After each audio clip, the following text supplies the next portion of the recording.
नमो तस् भगवतो अरहतो सम्मा संबुद्धस्स। आज त्रिविध पावन वैशाख पूर्णिमा का दिन है। विश्व भर में लोग हर्ष एवं उमंग के साथ तथागत सम्यक संबुद्ध का स्मरण कर रहे हैं। वैशाख पूर्णिमा के दिन तथागत सिद्धार्थ गौतम का जन्म, बुद्धत्व की प्राप्ति तथा बुद्ध महापरिनिर्वाण को प्राप्त हुए थे। ऐसी अद्भुत घटना तथागत सम्यक संबुद्ध के अलावा किसी शास्त्रा के साथ घटित नहीं हुई है। सिद्धार्थ गौतम का जन्म आज से लगभग 2600 वर्ष पूर्व कपिलवस्तु के महाराजा शुद्धोदन एवं महारानी महामाया के पुत्र के रूप में लुम्बिनी वन में हुआ था। जन्म प्राप्त होते ही सिद्धार्थ गौतम 7 कदम चले और जहाँ जहाँ उनके कदम पड़े वहाँ वहाँ कमल खिलते गए। इस प्रकार का संकेत एक विलक्षण महापुरुष के साथ ही संभव होता है। सिद्धार्थ गौतम को देखते ही तपस्वी असित की आंखों में आंसू आ गए। महाराजा शुद्धोदन द्वारा कारण पूछने पर वह बोले कि अब मैं बूढ़ा हो गया हूँ और इस महापुरुष के ज्ञान को पाने से वंचित रहूँगा। 29 वर्ष की अवस्था में सांसारिक सुख को त्याग तमाम बाधाओं को पार कर बोधगया समीप निरंजना नदी के तट पर 6 वर्ष की कठोर तपस्या के उपरांत वैशाख पूर्णिमा के दिन बुद्धत्व की प्राप्ति की।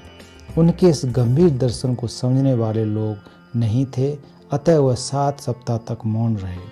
वह ललित विस्तार सूत्र में कहते हैं, मैंने एक गंभीर, शांत, निर्मल, प्रभास्वर, असंस्कृत अमृत जैसे धम्म को प्राप्त किया है।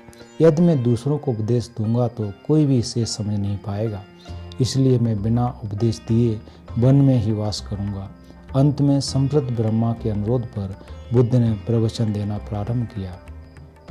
तथागत बुद्ध ने सर्वप्रथम चतुर्थ सत्य का उपदेश सारनाथ में पंचवर्गीय भिक्षुओं को दिया तथा प्रथम धम्मचक्र प्रवर्तन के नाम से जाना गया। तथागत बुद्ध ने 45 वर्षों तक जनमानस को 84,000 धर्म स्कंदों का उपदेश देने के उपरांत कुशीनगर में 2 साल वृक्षों के मध्य वैशाख पूर्णिमा के ही दिन महापरिनिर्वाण को प्राप्त किया। भिक्षुओं को दुखी एवं बिलखते देख बुद्ध महापरिनिर्वाण सूत्र में कहते हैं, अनिच्छावत संखारा उपादवय धम्मिनो उपजित्वा निरोधन्ति तेसंग भूप समो सुखो। अर्थात सभी संस्कार, सभी पदार्थ, सभी प्राणी अनित्य हैं, सदा न रहने वाले हैं। उत्पन्न होना, क्षय होना उनका धर्म अर्थात स्वभाव है। वे उत्पन्न होकर क्षय को प्राप्त होते हैं, उनका अपशमन हो जाना सुख है। आचार्य नागार्जुन अपनी मूल्य माध्यमिक कारिका में बुद्ध की स्तुति करते हुए कहते हैं कि जिन्होंने अनुकंपा धार कर सभी भ्रामक दृष्टियों का प्रहार कर एवं सधर्म की देशना देने वाले उन गौतम को नमन है। तथागत बुद्ध द्वारा दिया गया करुणा मैत्री का संदेश वर्तमान में व्याप्त युद्ध, आतंकवाद, भेदभाव आदि तमाम समस्याओं को मिटाने के लिए अत्यंत प्रासंगिक एवं उपयोगी है।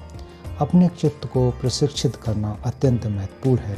अतः तथागत बुद्ध धम्मपद में कहते हैं कि सब पाप सकरणं कुशलस्व संपदा सचित्त प्रयोदपनं एतं बुद्धानुशासनं।